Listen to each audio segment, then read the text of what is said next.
اللہ کے نام سے شروع جو بڑا مہربان اور نہایت رحم کرنے والا ہے۔ فرعون کا سارا لشکر اس کوشش میں ہے کہ موسیٰ پیدا نہ ہو۔ وہ 1 سال بچے ذبح کرتا، 1 سال چھوڑ دیتا۔ جس سال چھوڑتا اس سال ہارون پیدا ہوئے، اور جس سال قتل کرتا تھا اس سال موسیٰ پیدا ہوئے۔ پھر اگر اللہ کہیں چھپا کر ان کو پالتا تو قدرت کا کیسے پتہ چلتا؟ اے اماں موسیٰ، دودھ پلا اس کو، جب ڈر لگے تو پھر صندوق میں ڈال دینا، نہ ڈرنا نہ غم کرنا، تیری گود میں رسول بن کر واپس آئے گا۔ فرعونی لشکر حرکت میں ہے کہ نہیں زندہ رہنے دینا، اللہ کا نظام حرکت میں ہے کہ کر کے دکھانا ہے۔ موسیٰ علیہ السلام کی والدہ ترخان کے پاس گئی کہ صندوق بنا کے دو۔ اس کو شک پڑ گیا کہ کوئی چکر ہے۔ جب فرعون کے سامنے آیا تو اللہ پاک نے زبان بند کر دی، وہ کہے بولو کیا بات ہے۔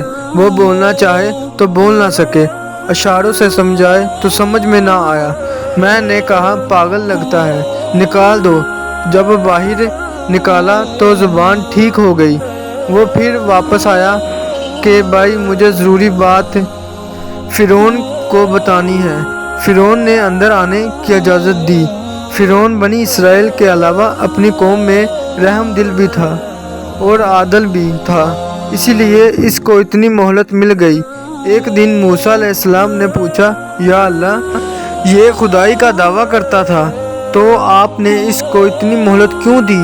تو اللہ تعالیٰ نے فرمایا، وہ اپنی رائے میں رحم دل بھی تھا، اسی لیے میں نے اس کو اتنی مہلت دی۔ وہ پھر اندر آ گیا، کہا کیا بات ہے؟ پھر زبان بند ہو گئی۔ اب وہ سمجھانا چاہے تو سمجھا نہ سکے، انہوں نے پھر نکال دیا۔ جب باہر نکلا تو زبان ٹھیک ہو گئی، پھر وہ اندر بھاگا۔ جب تیسری مرتبہ اس کی زبان بند ہوئی تو فرعون نے کہا، اب اگر آئے تو اس کی گردن اڑا دینا۔ تو اس نے سوچا اللہ ہی کچھ کرنا چاہتا ہے، اس میں انسان بے بس ہے۔ چپ کر کے صندوق بنا کر حوالے کر دیا، پھر انہیں دریا میں ڈال دیا گیا۔ حضرت موسیٰ کی والدہ نے پوچھا، یا اللہ، یہ صندوق کہاں جائے گا؟ دریا کی موج اس کو کنارے پر لگا دے گا، اس کو فرعون اٹھائے گا۔ یہ سن کر موسیٰ کی والدہ کا سینہ ایک دم دہل گیا کہ یا اللہ، یہ آپ کیا کہہ رہے ہیں؟ جس سے بچانا چاہتے ہیں اس کے پاس بھیج رہے ہیں۔ کہا، اس کی موت کا ڈر نہ کر، اس کی جدائی کا غم نہ کر، اسے تیری گود میں واپس لا دوں گا اور اسے رسول بنا کر دکھا دوں گا۔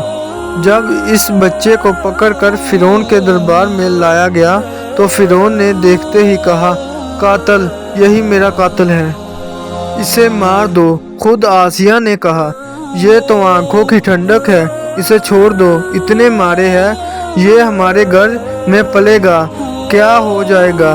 تو اللہ پاک نے فرعون کے گھر میں موسیٰ کو ٹھہرایا، جس خزانے سے اسے قتل کرانے کے لیے پیسہ خرچ ہوا ہے۔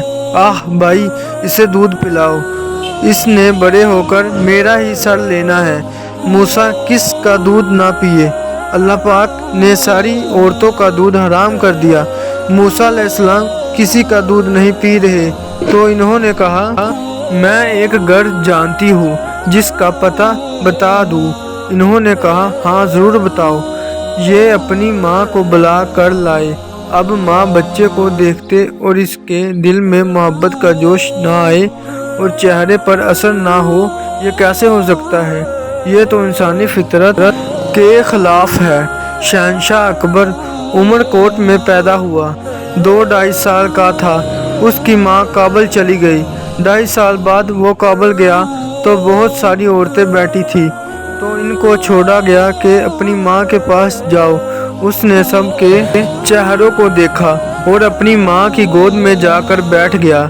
کہاں سے پہچانا اس کے چہرے سے کہ اس کی ماں کے چہرے کے ایک خال سے محبت پھوٹ رہی تھی۔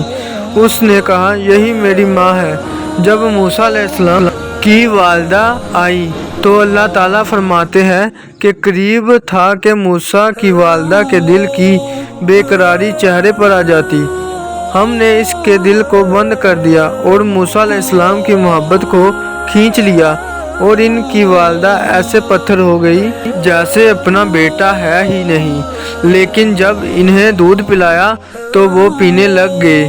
ان کی والدہ نے کہا کہ میں غریب عورت ہوں، میں آپ کے پاس نہیں رہ سکتی، میرے اور بھی بچے ہیں، میں تو اسے گھر لے جاؤں گی اور کھا کر پلاؤں گی۔